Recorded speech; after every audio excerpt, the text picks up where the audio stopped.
Amém? Apocalipse 21, do 1 ao 8. Amém? Apocalipse 21, do 1 ao 8. O novo céu e a nova terra. Então vi novo céu e nova terra, pois o primeiro céu e a primeira terra haviam passado, e o mar já não mais existia.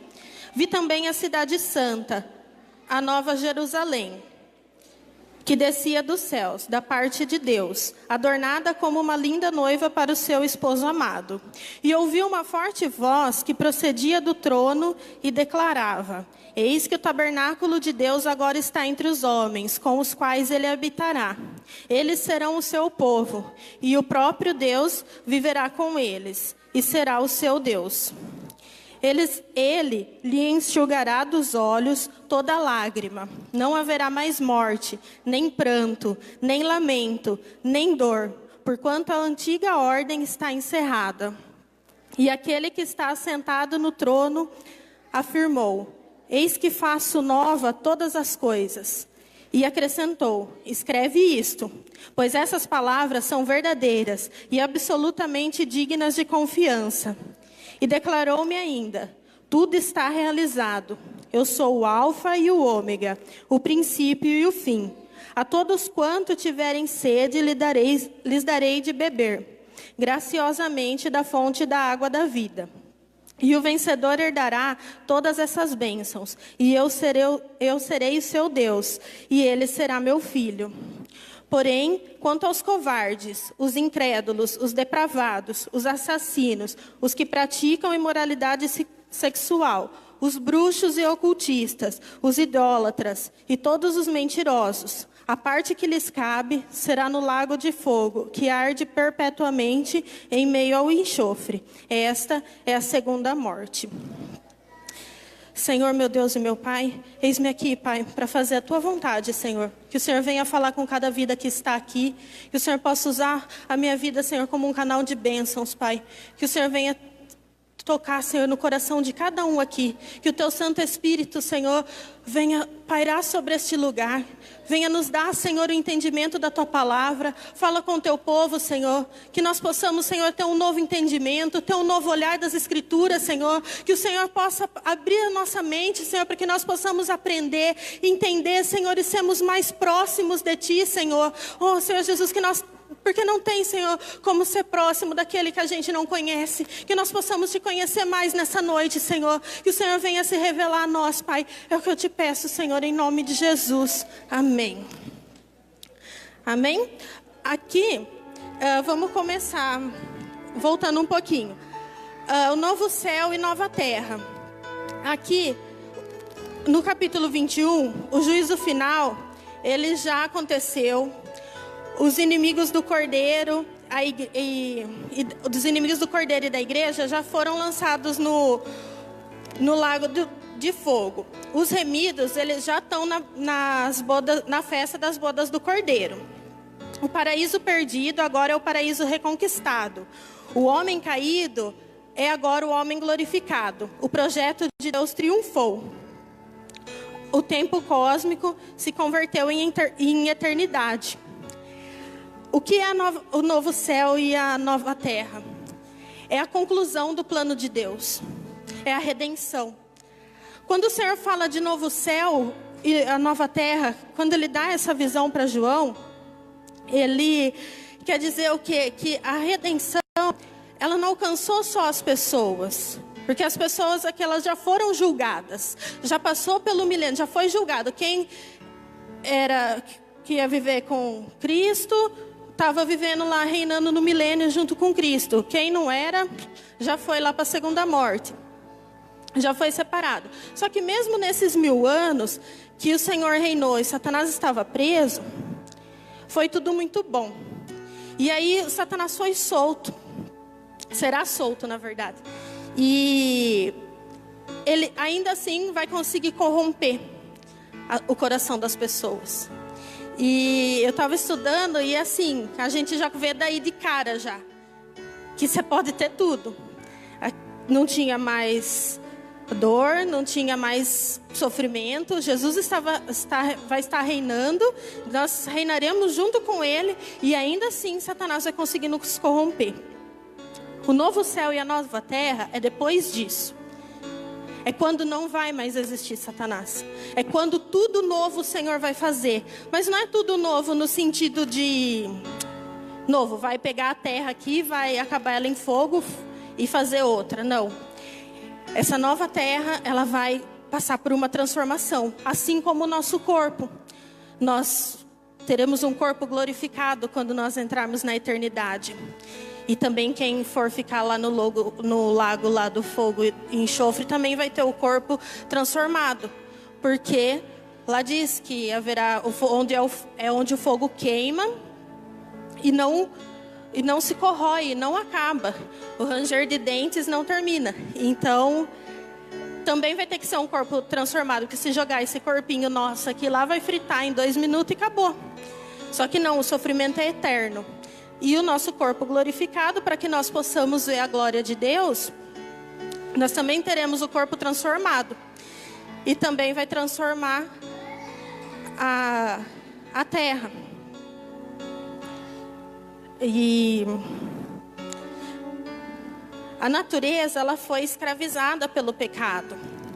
Quando Adão pecou, lá no comecinho lá, o Senhor fala que maldita... que a mulher ia sofrer as dores de parto. Adão ia ter que suar, ia ter que comer do trabalho dele, e ele amaldiçoou a terra.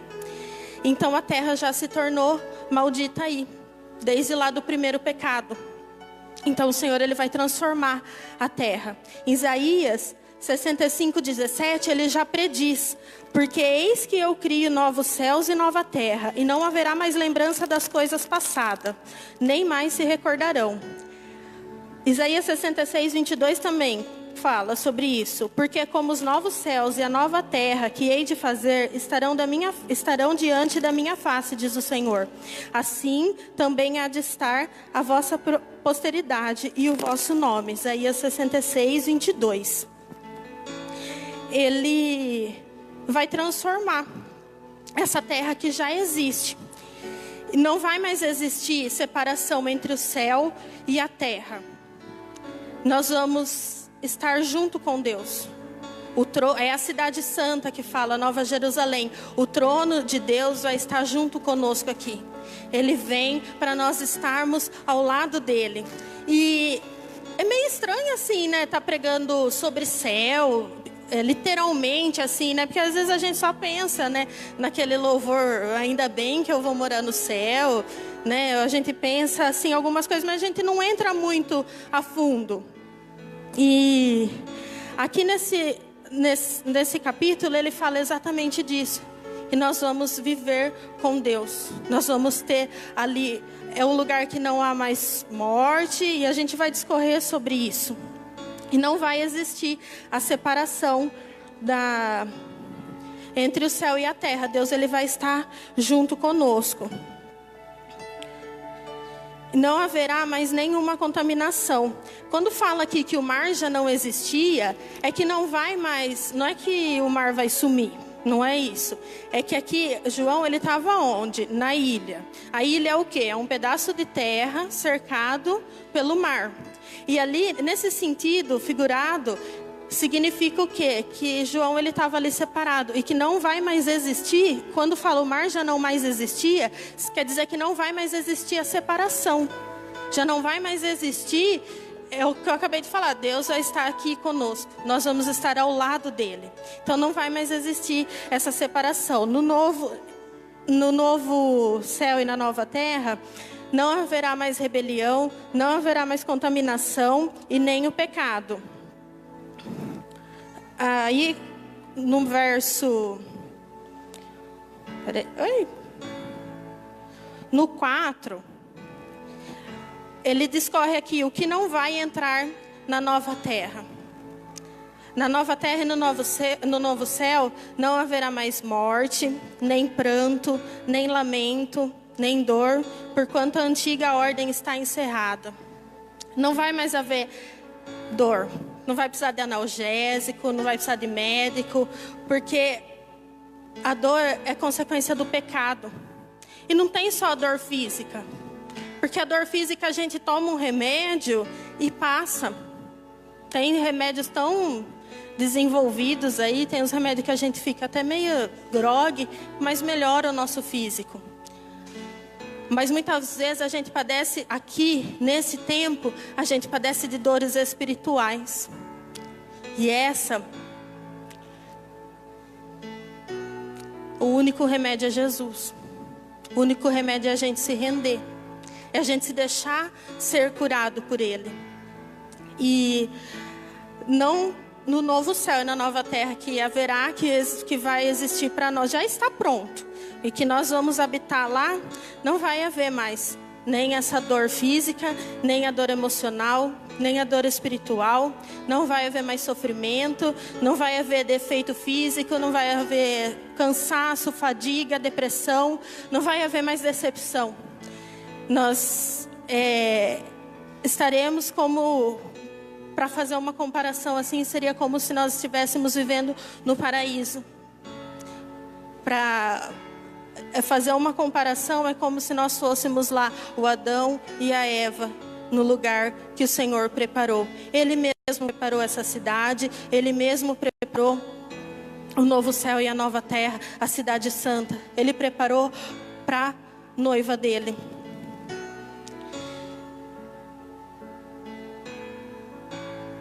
O céu é o céu por aquilo que não vai ter lá. As primeiras coisas já passaram. O que fez parte desse mundo de pecado não vai ter acesso lá. Aquilo que nos feriu e nos machucou não vai chegar lá. No novo céu e na nova terra não haverá mais lágrimas. Nesse mundo é um negócio meio assim, né? A gente chora para nascer, a gente chora durante a vida. E na morte, propriamente, quem morreu não chora. Mas do lado de fora do caixão, está todo mundo chorando. E a gente passa por um vale de lágrimas. Quantas vezes a gente não chora e... Às vezes a gente chora até mesmo sem motivo. Ou às vezes a gente chora com motivo. E porque está doendo aquela dor emocional lá que não tem muito assim, né? Você fala, Senhor Jesus, eis-me aqui, me cura. Essa semana eu assisti um vídeo do pastor Dave Leonardo, para quem gosta. Ele fala, sepulte as suas dores. Aí eu fiquei assistindo ele falando lá, eu falei, nossa, que lindo ele falando, né? Legal. Falou, bonito. E falei, como que eu vou sepultar, Senhor? Tô orando e jejuando aí para descobrir. Porque na teoria... é tudo muito lindo, mas quando está doendo, quando está ferido, a gente não consegue parar de chorar, a gente não consegue olhar com outros olhos, a gente não consegue deixar a dor de lado. Deus é quem vai enxugar as nossas lágrimas.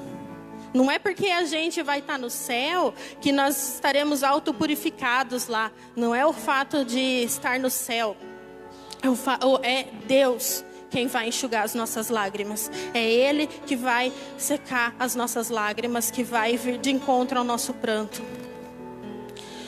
No novo céu e na nova terra não haverá nem luto e nem morte. A morte, dessa vez, ela vai morrer e nunca mais vai ressuscitar.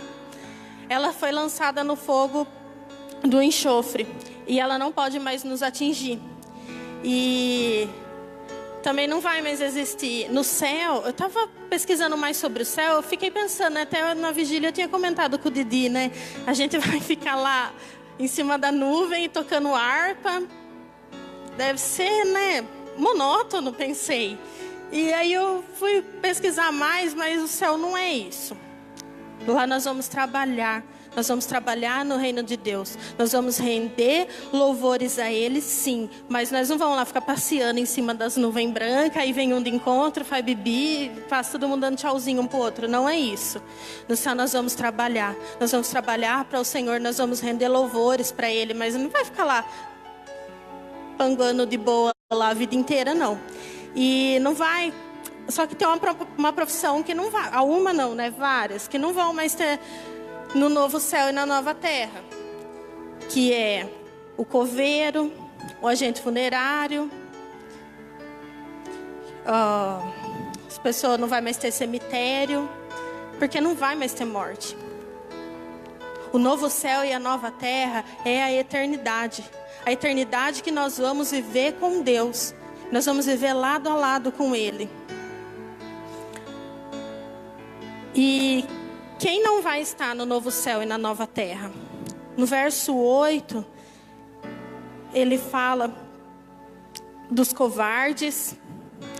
E os covardes é aquele que se acovarda para falar da palavra de Cristo. É aquele que conhece, é aquele que sabe. Sabe aquilo que Deus quer para a sua vida, mas você se acovarda. Você deixa, é mais fácil para você fingir que nada está acontecendo, é mais fácil para você se calar. Tem uma pressão do mundo, mas você não vai mais fazer isso, você não vai mais beber, você não vai mais fumar. Você sabe que não é isso que Deus quer para você, mas o que você faz? Você se acovarda, você se cala. Você não tem coragem de abrir sua boca e falar assim: Deus mudou a minha vida, eu não vou mais beber, eu não vou mais fumar, eu não vou mais usar droga, porque Deus mudou a minha vida. E aí se acovarda. Se você estiver nessa situação, querido, acorda, dá uns pulinhos aí, levanta a cabeça, fala com Deus, porque senão você vai ficar.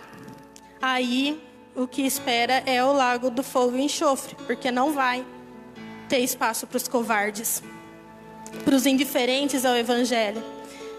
Vão ficar os moralmente corrompidos, que é aqueles que tá aí, aberto para os pecados do mundo mesmo, que eu bebo, eu fumo, eu uso droga, como que é? Pago tudo, eu bebo, eu fumo, pago tudo que eu consumo com o suor do meu emprego.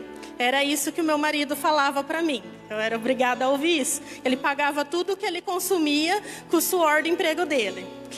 Mas Deus é um Deus que muda a história. Então, esses, os moralmente corrompidos, também não vão ficar, não vão adentrar a Nova Jerusalém. Vão ficar de fora os que são religiosamente corrompidos, que são os feiticeiros, os bruxos, os ocultistas. Aquele que eles não creem no Senhor. Eles creem em espíritos, eles creem na... Eu não sei, quando... Do espiritismo lá, quando quando entra nas pessoas lá para ficar conversando, eles creem no candomblé, no tarô, na astrologia. Esses também não vão entrar eles também não vão poder entrar na Nova Jerusalém.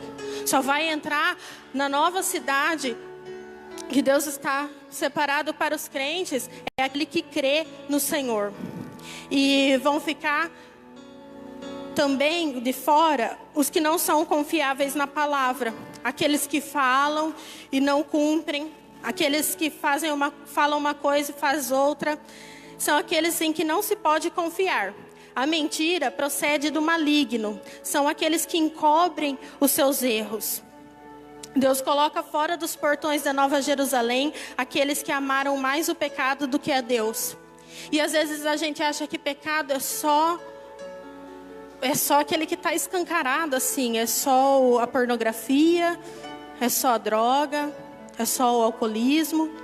E só isso aí que é pecado. Às vezes a gente acha isso. Mas aquele que... Os mentirosos também não vão entrar. Os mentirosos também não vão poder adentrar a cidade santa. E mentira, não tem mentirinha e mentirona. Não tem mentirinha branca, não tem mentirinha santa. Isso não existe. Isso é traz pra gente avaliar. Porque eu acho que é uma das coisas corriqueiras. A gente dá uma aumentadinha aqui, diminui ali. Mas não falei isso. A gente não assume. E a gente está mentindo. A gente mente e a gente acha que a gente é o santão. Porque, nossa... chegou no serviço. É um negócio assim, né? Que fala, tá muito falando sobre isso, né? Que a corrupção, ela começa em nós. Até quando eu estava trabalhando, faz tempo já. Tinha relógio de ponto, o relógio de ponto quebrou. E aí a gente saía para almoçar e marcava na folha. Quem vai marcar a hora que entra e a hora que sai certinho, né? 22 funcionários escrevendo a hora que queria, né? E aí o patrão só marcando lá, tipo, a hora que chegava, e depois ele dava uma olhadinha em cima da folha de ponta em cima da mesa. A gente chegou 1h30. Ele viu no relógio, chegou 1h30, você vai lá e marca 1h15. Ninguém é tonto. E a gente acha ainda, tinha gente que estava marcando que saía mais tarde. Porque daí ele não estava lá, então marcava o horário mais tarde. Aí a hora que você chegava, o horário que você chegava, ele estava lá. Então não ia ter problema. Adulterava o horário que saía e não o que chegava. Isso é mentira. Isso é corrupção. E quantas outras coisas a gente não faz? Quantas outras pequenas coisas poucas, a gente combina um prazo com a pessoa, eu vou fazer tal coisa tal dia, e a gente não faz, por quê? Cada um tem seus motivos, procrastinou, aconteceu um acidente, um imprevisto, tudo bem. Mas aí você não consegue chegar lá e falar, olha, eu não consegui fazer o trabalho da faculdade, mas por quê? Você fala, porque o cachorro comeu. Porque eu fiquei doente, com dor de barriga, fui no hospital. Nossa, você faz aquele drama. Bem, você está enganando você mesmo. Você pode até enganar seu grupo, você pode até enganar no seu trabalho, você pode até enganar na sua igreja. Mas a Deus você não engana. Então são pequenas coisas que a gente acaba achando que só aquele que bebe, que fuma e que está lá no mundão, que não vai adentrar, que não vai viver aquilo que Deus tem preparado para nós. A gente acha que é só o que está lá fora. A gente gosta de sentar, né? E ficar, como diz a pastora Estela, a gente gosta de sentar no trono de Deus. E a gente acaba, pequenas coisas que são graves. Porque se uma mentirinha não fizesse diferença, não estaria escrito na Bíblia. E aqui no verso 5, ele reafirma, escreve isto, pois essas palavras são verdadeiras e absolutamente dignas de confiança. Então é o seguinte, não estou inventando, está na sua Bíblia aí, lê, e vamos reavaliar as nossas atitudes. Mas aí se não vai entrar, se o que não vai estar é a morte, o choro, a dor, a doença, nem pranto, nem lamento, não vai entrar isso. Também não vai entrar os mentirosos, que está lá no verso 8. Os incrédulos, covardes, depravados, assassinos, que praticam a imoralidade sexual, os bruxos, ocultistas, idólatras, mentirosos. Esses não vão entrar. Quem vai entrar então? A cidade santa. A noiva adornada, preparada para o seu cordeiro. Está aqui no verso 2. A nova Jerusalém que descia dos céus, da parte de Deus, adornada como uma linda noiva para o seu esposo. A igreja, a noiva é a igreja. E está composta por todos aqueles que foram remidos pelo sangue do Cordeiro. Ela é a noiva adornada para o seu esposo. O Senhor só tem um povo, uma igreja, uma família, uma noiva. Essa cidade desce do céu, ela é do céu e vem de Deus. Aí aqui é uma observação importante, não se constrói de baixo para cima. Toda construção que partia da terra para cima levou a Babilônia, nunca a cidade de Deus. Quando o homem tentou alcançar Deus na Torre de Babel, o Senhor ele veio e destruiu. Então não é nada que a gente possa fazer, ainda não está aqui a cidade santa. Ela vai descer do céu. O Senhor vai trazer ela de encontro. E essa noiva foi adornada para o seu esposo. O próprio noivo a purificou, a lavou, adornou para que a noiva fosse apresentada a ele pura, santa, imaculada, sem defeito. A noiva foi amada, comprada, amparada, consolada e restaurada. Nós somos a noiva de Cristo.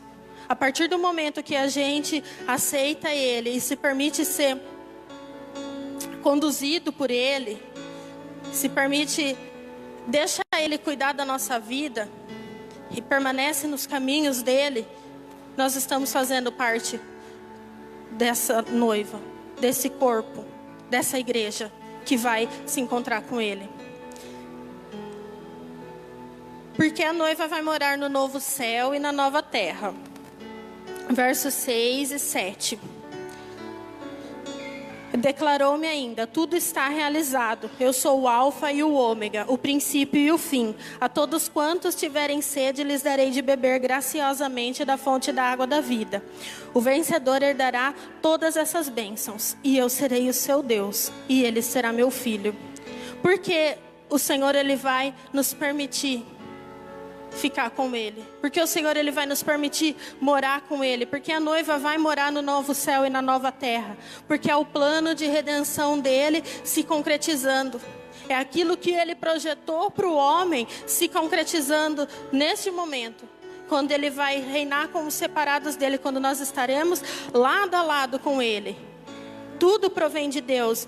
Nós não cooperamos com Deus para a nossa salvação. É o que a gente... Tá, até na outra pregação eu acabei comentando isso. Não tem nada que a gente vai fazer que Deus vai me amar mais ou vai me amar menos. É a graça. O que é a graça? A graça é o favor imerecido. Nós não mereceríamos estar, nós não merecemos estar na presença dEle, nós não merecemos estar nessa nova cidade, na Nova Jerusalém. Porém, o amor dEle que nos faz habitar lá, vai fazer nós habitar lá. Feito está, quando tudo está realizado. Essa é a terceira vez que Cristo usa essa expressão. A primeira foi em João, quando ele fala que o preço da redenção foi pago. A segunda em Apocalipse 16, 17, o flagelo final da segunda vinda de Cristo. E aqui, quando Cristo houver de entregar o reino, quando Cristo entregar o reino a Deus Pai. A igreja, a noiva, vai estar no novo céu e na nova terra por causa da graça de Deus. E vai estar no novo céu e na nova terra porque permaneceu fiel. Todo crente deve lutar diariamente contra o pecado, o diabo e o mundo. O vencedor é o que crê, o que persevera, o que põe a mão no arado e não olha para trás.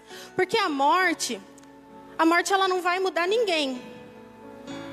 Se você morrer hoje, se você morrer crente, você vai ressuscitar crente. Quem morreu hoje ímpio, quem morreu ontem ímpio, quem morreu faz 2 minutos ímpio, ele vai ressuscitar ímpio. A morte não vai fazer nada por nós. Nós temos que ter a opção de escolher a quem nós servimos aqui, em vida. Não pensa que a hora que você morrer vai chegar lá e Deus vai ficar olhando, vai pegar o caderninho lá e vai falar assim: você foi salvo pelas suas obras. Ninguém é digno de ser salvo pelas obras. Só pelo sangue de Jesus. Então a escolha que nós temos que fazer é diariamente. É difícil para todo mundo viver uma vida em santidade, viver uma vida longe do pecado. Mas o Senhor, Ele deu algo para nós que Ele não vai tirar. Que Ele nunca vai tirar de nós. É o livre-arbítrio. Então você pode escolher. Você pode escolher o que você vai fazer com a diversidade da sua vida. Se você roubava, você pode escolher. Hoje você não rouba mais. Se você usava drogas, hoje você pode escolher. Hoje você não usa mais. Se você traía sua esposa, seu esposo, hoje você pode escolher. Não traia mais. É uma questão de escolha diária, mas só hoje não. É uma luta intensa até o fim, até o dia que o Senhor nos recolher ou o dia que Ele voltar. Não tem como ser fácil. O Senhor já deixou lá: no mundo tereis aflições. Então Ele não falou que vai ser fácil. Mas viver esperando pelo céu, saber mais do céu, traz para nós esperança. Porque senão a gente vive uma vida sem propósito. Porque a gente vai viver pensando o quê? Se a gente não conhece as promessas do Senhor, se a gente não conhece aquilo que Ele tem para nós, a gente pensa só no material, só no físico. Aí você pensa assim: porque Então eu quero ter uma vida próspera, eu quero ter uma vida de abundância financeira. Mas o Senhor fala lá em Mateus que não é para juntar tesouro na terra onde a traça corrói, é para juntar tesouros no céu. Então aí já acabou, já não vai ter... É relativo você querer ter uma vida financeira boa aqui. Não é pecado, mas você não pode fazer disso o seu Deus. E quantas coisas a gente coloca na frente de Deus? A vida financeira, a vida amorosa, o trabalho. Quantas coisas a gente põe na frente de Deus? E a gente se esquece de colocar Ele em primeiro lugar. E a gente vive assim, se a gente não conhece, não sabe o que Ele está planejando, não sabe o que Ele planejou para nós, não sabe o propósito dEle para a nossa vida... Se a gente não conhece, a gente vai ficar boiando. Não tem como a gente almejar alguma coisa de Deus se a gente não conhecer Ele. E aqui, Ele está, nessa exposição, no 21, Ele está contando, Ele está descrevendo o que nós vamos viver. Aquele que vai viver, aquele que for fiel, aquele que permanecer. Mesmo que as lutas vierem, mesmo que aqui tiver dor, tiver choro, tiver pranto. Mesmo que a luta estiver difícil na sua vida, aqui Ele está mostrando para você. Nessa noite aqui Ele está falando, vive o dia de hoje. Permanece fiel, permanece firme na minha palavra, porque o que eu tenho é isso. Um lugar onde não vai haver mais dor, um lugar onde o que você está passando aqui, você não vai passar lá, você não vai nem se lembrar daquilo que você passou aqui. Então tudo isso é passageiro. É como naquele filme que a pastora Estela passou para nós, do peregrino. O cara anda. Ele anda o caminho inteiro. Ele se dá lá de encontro com a traição, com a luxúria. Vem os pecados sobre ele, tem as armadilhas. E ele está andando até chegar em Deus. Até chegar no trono de Deus. E assim somos nós. Nós vamos passar por dificuldade, nós vamos passar por luta, nós vamos passar por várias coisas. Mas escolha estar na presença de Deus. Escolha esperar isso que Ele tem para você. Eu não estou inventando, eu não estou fantasiando nada. Está na palavra dEle. E muitas vezes a gente vive sem esperança, por quê? Porque aos nossos olhos está tudo dando errado. Aos nossos olhos aqui... Tá difícil, não tem dinheiro, não tem marido, não tem trabalho, não tenho casa para morar, não tenho comida. A gente olha tantas coisas e a gente se esquece de olhar para Deus, de olhar que aquilo que Ele nos prometeu é muito maior.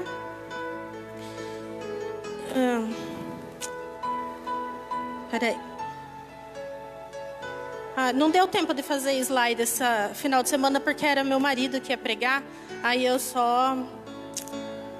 coloquei no tablet, fica mais fácil. Porque o novo céu e a nova terra serão lugares de bem-aventurança. Porque a vida no céu, no novo céu e na nova terra, será como uma festa de casamento que nunca termina. Eu brinco com as meninas, né? Casamento passa tão rápido. Você prepara um tempão. 1 ano, até mais. E aí você fica com o vestido 5 minutos. Essa foi a sensação que eu tive. No outro dia eu já tinha que devolver. Eu acordei com a Marinês ligando para mim devolver o vestido. Eu falei, eu queria vestir. Aí meu marido falou assim para mim, por que, Natália, você vai fazer o que com esse vestido? Eu queria andar o sábado inteiro de vestido de noiva dentro de casa. Eu queria aproveitar o investimento que eu fiz. Mas não foi possível. E imagina só, o novo céu e a nova terra é uma festa de casamento que nunca acaba. Nunca mais vai ter fim. Quando a gente está preparando o casamento, as bodas do Cordeiro passou por 4 fases. O compromisso, a preparação, a vinda do noivo e a festa. O céu, quando chegar a nova terra e o novo céu, vai ser uma grande festa. E não vai ter fim. E o melhor... é que essa festa ela não vai ter limite de orçamento, porque quem está casando aí, quem já casou, fica bastante preocupado com o orçamento, né? Porque é caro. Mas essa festa que nós vamos participar não vai ter limite de orçamento, não vai ter... vai ter bebida e comida da melhor qualidade. Porque aquele que tiver sede aqui, ó, no 6. A todos quantos tiverem sede, lhes darei de beber graciosamente da fonte da água da vida. Então nós não vamos sentir falta de nada no céu. Nós vamos estar com Deus, nós vamos viver uma festa, nós vamos trabalhar no reino, nós estaremos junto com o Senhor lado a lado. Exaltaremos para sempre o noivo. Nos deleitaremos em seu amor, ele se alegrará em nós como o noivo se alegra da sua noiva. Essa festa nunca vai acabar. A gente até brinca, né, que o casamento, fica uma expectativa em cima do casamento, e depois que casa, né, mas não era tudo isso que eu imaginava, não era assim que ia ser, né, eu esperava mais. A gente pensa algumas coisas assim, em relação ao casamento terreno, e quando nós estivermos preparados como a noiva, e o Senhor, ele vinha ao nosso encontro, nós não vamos ter esse tipo de frustração. Nós vamos viver plenamente. Nós vamos viver plenamente uma festa, aquilo que ele preparou para nós. O céu é céu porque Deus está presente. Depois que o véu do templo rasgou, Deus não habita mais no templo, mas na igreja. E a igreja somos nós.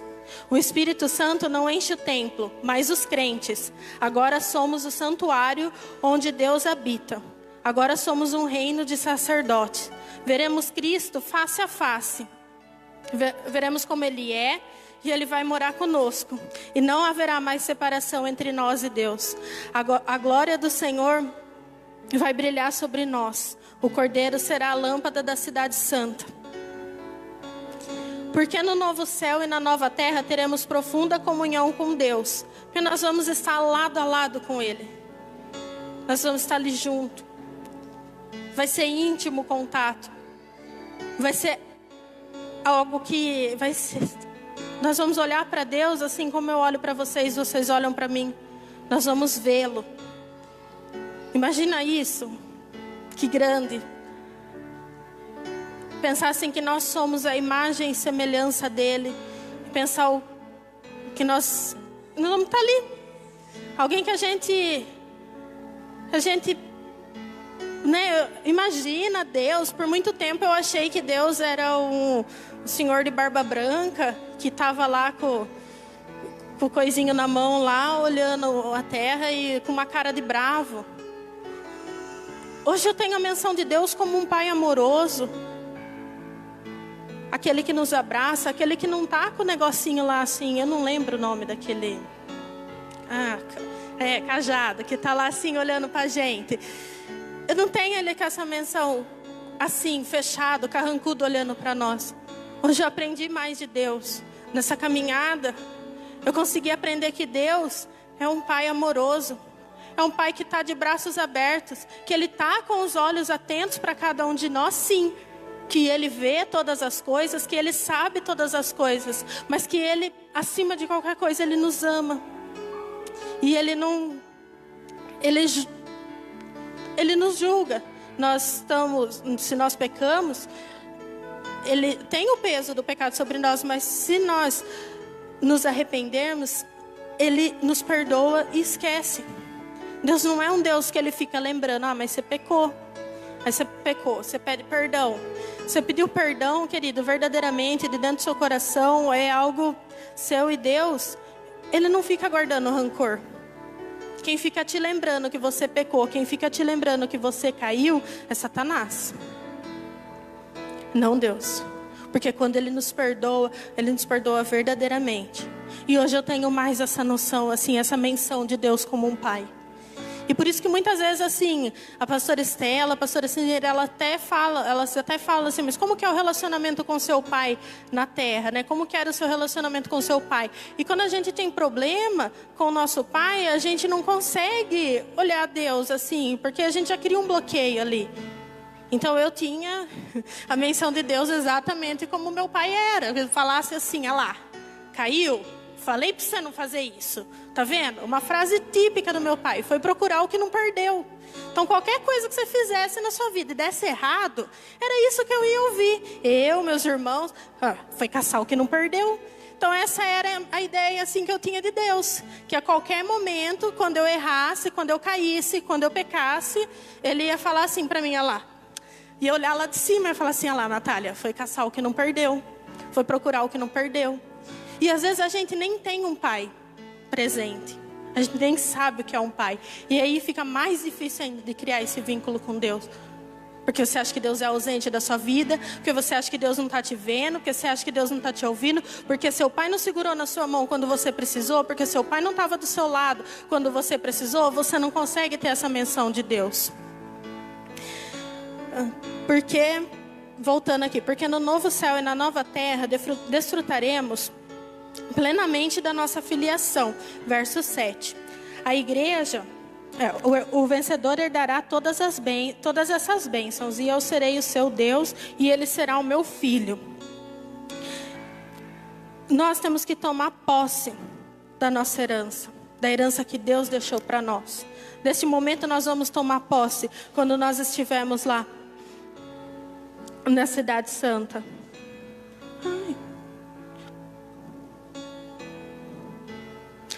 Seremos filhos glorificados do Deus Todo-Poderoso e reinaremos com o Rei dos Reis.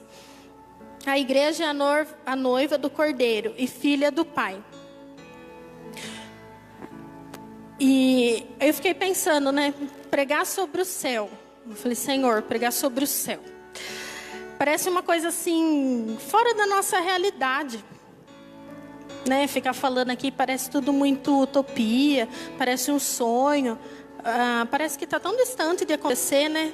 A gente tem tantos problemas aqui, a gente está passando assim por tantas lutas, nós estamos passando por tanta dificuldade, o momento do país não está mil maravilhas, você entra no Face, é só crítica de político, cada hora uma coisa nova, o serviço está difícil. Quem trabalha por conta, né, sabe aí, meu marido está lá no Rio Grande do Sul, não tem carga para voltar. E coisa que o ano passado, nessa época, estava na greve e estava parado lá para melhorar o pedágio, para melhorar o óleo diesel. O óleo diesel já está lá, nas alturas de novo. E está trabalhando, eu falei para ele essa semana, parece que a gente está pagando para trabalhar. E a gente pensar assim nas coisas que a gente vive hoje, no problema que a gente tem com o nosso marido, no nosso problema financeiro, no problema com os filhos, no problema no trabalho. O céu se torna algo assim, tão distante de nós, se torna algo assim, lá tipo, nossa, a Natália está sonhando aí, não tem o que fazer, fica pensando nessas coisas. E não é isso. Tem muita coisa que quando a gente conhece mais sobre o que Deus tem para nós, isso implica na nossa vida hoje. Se a gente pensar no céu, se a gente ficar com o nosso pensamento no céu, pensar no que Deus tem para nós, pensar nesse lugar que não vai mais haver pranto, não vai mais haver dor, que nós vamos tomar da água, da fonte da vida, que nós não vamos nem sentir sede mais. E se a gente ficar pensando nessas coisas, pensar nas promessas que Deus tem para nós, a gente pensar no céu estimula a nossa santidade. Porque se a gente não pensa, você não está pensando em Deus, você não está pensando no céu, você está pensando no quê? Você não está pensando em Jesus, você está pensando no quê? Quem não pensa no céu vive uma vida dissoluta. Quem não espera o céu não se prepara para ele. O céu é um lugar preparado para as pessoas preparadas. Portanto, se você aguarda a segunda vinda de Cristo, isso te leva a andar em novidade de vida todos os dias. Porque todos os dias você está aguardando a volta do Senhor Jesus. Por isso que lá em 2 Pedro 3,14 fala: por isso, amados, aguardando estas coisas, procurai que deles sejais achados imaculados e irrepreensíveis em paz. Quando a gente busca as coisas do céu, quando a gente pensa nas coisas do céu, quando a gente pensa no céu, nas promessas do Senhor, a gente volta a nossa mente a Cristo. E a gente não tem tempo de ficar pensando, divagando nos nossos pensamentos. Não dá tempo, você não dá espaço para o diabo trabalhar na sua mente. Porque daí você pensa que o feijão tá caro, que a conta tá negativa, que o casamento tá chegando, que acabou o tijolo lá na obra, que acabou o dinheiro e ainda tem muito mês para frente, que o dinheiro acaba antes do mês, que a fatura do cartão vai vencer, e você fica dando espaço. Você pensa também que nem o louvor aqui, você pensa na roupa do irmão, no cabelo do irmão. Fulano comprou carro novo, fulano tem casa, fulano tem isso, fulano tem aquilo, e você dá espaço para o inimigo trabalhar na sua mente. Então, quando a gente pensa nas coisas, pensa no céu, pensa nas promessas que o Senhor tem para nós. E não é as promessas que nós vamos viver aqui terrenamente, não. Porque eu sei que o Senhor tem muitas promessas para todos nós aqui. Mas a gente foca muito no terreno. A gente foca muito. E aqui é passageiro. Tudo isso aqui que nós estamos passando vai acabar. Vai passar. No piscar, ninguém sabe quando Cristo vai voltar. Mas se Ele voltar, você deixou seu carro aí, você deixou a conta aí, você deixou tudo aí. E só foi, você está preparado para se encontrar lá? O céu, ele nos livra do medo da morte. Quando a gente pensa no céu e pensar assim que depois que se a gente morrer antes de Jesus voltar, ou Jesus voltar e nós somos arrebatados, a gente vai viver essas coisas. E às vezes a gente fica pensando, eu vou morrer. Ou muitas vezes assim, nem tem medo da morte, né? Tipo, se eu morrer eu não ligo. Mas aí eu falo pra você assim, se a sua mãe morrer? E se o seu pai morrer? E se o seu marido morrer? E se o seu filho morrer? Você não vai ligar? Não vai trazer angústia? Só de você pensar nessa possibilidade? Não vai trazer nada para você? Mas a morte, nós não devemos temer ela. Porque, como já dizia Paulo aos Filipenses, porque para mim o viver é Cristo e o morrer é ganho. Então, quando a gente conhece a palavra do Senhor, quando a gente conhece aquilo que Ele tem preparado para nós, nós não vivemos com medo da morte, nem a nossa e nem a dos nossos. A gente passa por luta sim. É difícil. Fala assim, olha, como falaram para mim, o seu pai está indo embora. Faz 5 anos. É difícil, a gente sente saudade, a gente fica triste, tem dia... Abril é um mês assim, muito legal, que meu pai fazia aniversário dia 8 e morreu dia 21. Então a gente, querendo ou não, sempre lembra, não tem como. E como cada um aqui sabe. Mas eu sei que ele está com Cristo. Eu sei que ele aceitou Jesus. E eu sei que eu vou reencontrar ele no céu. Então a morte, ela não quando a gente conhece a palavra de Deus, a morte não traz mais aquele peso, aquela dor, aquele sofrer. E quando a gente pensa no céu, renova a nossa mente. A gente pensa, se a gente construir tudo aqui, se a nossa felicidade for construída aqui, a gente corre o risco de viver como Salomão. Lá em Eclesiastes 2. Aí um adendo aqui, meio fora do Apocalipse. Eu vi um estudo, falava assim, que Eclesiastes é o livro mais mal-humorado da Bíblia. Aí eu olhei e falei, nossa, pensei que nem fui eu que escrevi. Aí eu fui procurar, né? Salomão escreveu. Aí ele reclama, lê Eclesiastes, ele reclama o tempo inteiro da vida. Que a vida é que nem bolinha de sabão, que a vida passa, que ele não entende, que há um tempo para todas as coisas. E para quem fica escrevendo de tempo, é porque não gosta de esperar. E aliás, quem gosta, né? E é difícil esperar o tempo de Deus. Aí Salomão, ele reclama o livro inteiro. E aí você vai analisar a vida de Salomão. Salomão, ele era rei, ele tinha 700 mulheres, 300 concubinas, ele foi o rei mais rico, ele tinha tudo nas mãos dele. Até quando eu vi esse estudo, eu falava assim, que ele tinha o tripé desse mundo, ele tinha a riqueza, ele tinha o poder e ele tinha o sexo, que é o tripé que sustenta esse mundo, que governa esse mundo. E para ele ainda não estava bom. E para ele a vida ainda era a bolinha de sabão que estava passando lá. Para ele ainda não estava legal, o que estava correndo atrás, para ele ainda estava correndo atrás do vento. E aí a gente vai lá e procura aí no Google, Carta da Alegria. Que carta que é? É a que Paulo escreveu aos Filipenses. Onde que Paulo estava? Preso. E ele só fala, é o lugar que mais fala da Bíblia, para regozijar, para estar feliz. Paulo estava preso, ele estava com fome, ele estava com frio, ele estava sendo ameaçado. E ele ainda fala para a gente ser regozijante no Senhor. Então quer dizer que não é a circunstância que faz a gente ser feliz ou ser triste. É a forma como a gente decide viver. É a forma como a gente decide olhar o que está acontecendo na nossa vida. Porque às vezes a gente acha assim, isso foi um tapa na minha cara. Porque a gente acha que só quando eu tiver aquilo eu vou ser feliz. E você está sendo infinitamente feliz hoje. E você está deixando o presente passar. E aí quando chegar o futuro, que é o presente que você está deixando passar hoje, e o seu futuro for o seu presente, você vai estar ausente. Porque daí você vai estar pensando na coisa lá da frente ainda. Você nunca vai viver o presente. Se você ficar pensando o que falta, se você ficar pensando que aquilo que você tem ainda não está bom, se você ficar pensando que você está correndo atrás do vento, atrás da bolinha de sabão. E qual que era a diferença de Paulo para Salomão?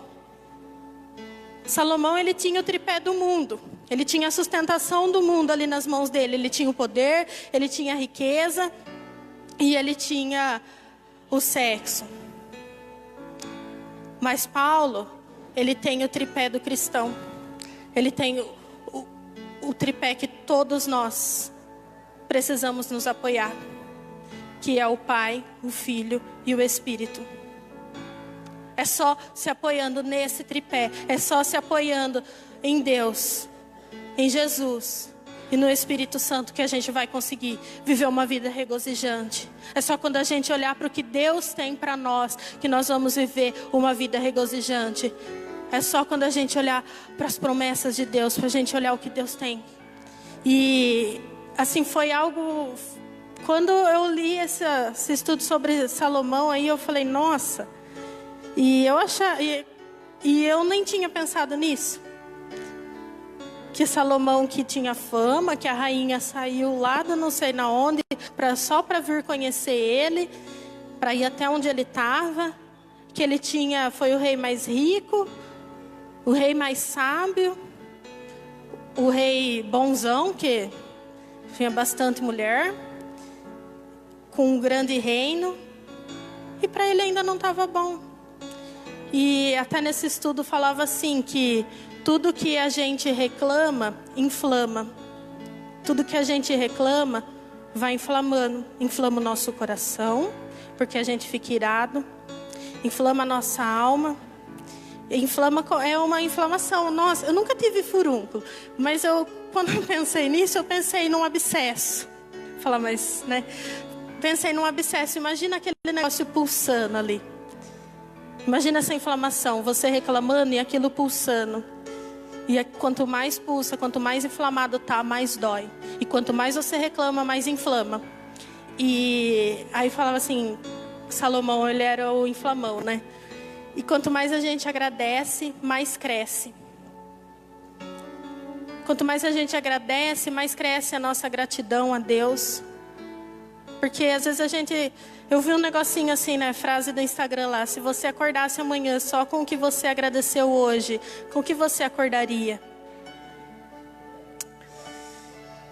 Então assim, muitas coisas a gente não dá valor. E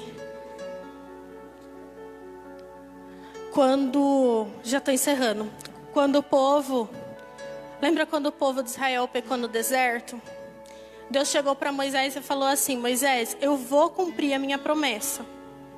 Eu vou levar vocês para a terra prometida. Só que eu vou mandar um anjo para acompanhar vocês. Eu não vou mais. Porque esse povo é um povo rebelde. E se eu for, eu vou destruir esse povo. Se eu for com vocês, eu vou destruir esse povo. E Moisés falou assim para o Senhor, Senhor, Se tu não fores conosco, não nos faça subir. A terra prometida, ela é maravilhosa. Eles estavam andando há 40 anos no deserto. Eles saíram de um período de escravidão. E estar na terra prometida era bom. A terra prometida é boa, era o lugar que manava leite e mel. Ser guiado por um anjo, então, maravilhoso. Nossa, quem não queria ir saber que o anjo está guiando você? Mas a nossa maior necessidade, naquela hora, a maior necessidade, o maior prazer deles, não era a terra e nem o anjo. É a presença de Deus. E o que vai fazer o céu ser o céu não são as ruas de ouro, nem as portas de pérola, nem a praça de ouro puro. O que vai fazer o céu ser o céu é a presença de Deus. Deus vai estar lá, nós estaremos. Ele vai armar a sua tenda conosco. Ele vai estar junto conosco, vai estar ali, lado a lado. Nós vamos ver, nós vamos contemplar a face dele. Imagina você cantar assim para ele, cara a cara, lindo, lindo, lindo és. E se você ficar olhando assim para Deus e falar que nem você... Às vezes eu brinco com meu marido, ele fica... Eu olho para a cara dele, eu fico lindo, aí ele fica bravo. Mas imagina você falar assim, cara a cara para Deus, que Ele é lindo, que Ele é maravilhoso, que Ele é digno de todo louvor, de toda glória, que Ele é a razão da nossa alegria. Imagina você poder falar ali pessoalmente para Deus, e é isso que Ele nos promete, que nós estaremos pessoalmente com Ele, que nós viveremos com Ele, que nós estaremos em comunhão plena e íntima com Ele. E vai durar quanto tempo isso? Enquanto a eternidade durar, ou seja, vai durar para sempre. A partir do momento que nós estivermos habitando no novo céu e na nova terra com Deus, vai durar para sempre. As outras coisas já se foram. Já se foi o milênio, já se soltou o Apolion. Quem tinha que estar no lago do fogo de enxofre já está. Quem tem que estar com Deus nesse momento já está. E vai durar toda a eternidade. Nós estaremos durante toda a eternidade com Deus, contemplando Ele face a face, olhando nos olhos dele, talvez até ceando com ele e, não sei, ficar pertinho assim, abraçar. Vai ser legal. Aí 3 perguntas só para concluir. Uma só, vamos encerrar aqui já. Só uma perguntinha. Você está preparado para ir para o céu? Você é um cidadão do céu? Você tem segurança que o céu já é seu? Se você morrer hoje, você tem certeza que vai para o céu?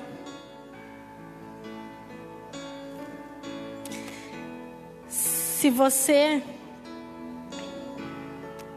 rendeu a sua vida a Cristo, você vai estar lá. Porque quando você chegar naquele dia do julgamento, diante do reto juiz, e ele começar a olhar os livros da sua obra, olhar o que você fez, olhar as opções que você escolheu, olhar os seus pensamentos, olhar o que você falou, olhar as coisas que você fez aqui, ele vai falar assim, vai olhar suas obras, ele vai olhar e vai falar assim para você, é o seguinte, pelas suas obras não dá para entrar, pelas suas obras não tem como, mas tem outro livro aqui. Ele vai pegar o livro da vida e ele vai falar para você. Ele vai ver que seu nome está lá. Ele vai falar assim, vinde bendito do meu Pai, entre e tome posse do reino que está preparado para você desde a fundação do mundo. Então, se você entrou aqui hoje e você não tinha essa certeza de que você vai habitar no céu, não é a igreja que vai dar essa certeza para você, não sou eu, não é a pastora Senira. Quem dá a certeza, essa certeza de que você vai morar no céu, é o Senhor Jesus Cristo. E a condição é crer nele, é crer que Ele é o Senhor da sua vida e deixar Ele tomar as rédeas da sua vida. não viver mais como você estava vivendo antes. Só para concluir, em João 1,12, ele diz: mas a todos quanto o receberam, deu-lhes o poder de serem feitos filhos de Deus, aos que creem no meu nome. Então, se nós crermos no nome de Jesus, nós somos filhos de Deus. E nós temos o direito de viver com Ele, nesse novo céu e nessa nova terra que já está pronta, que está só esperando a noiva dele subir. A noiva dele encontrar com Ele para viver todas essas promessas. Amém?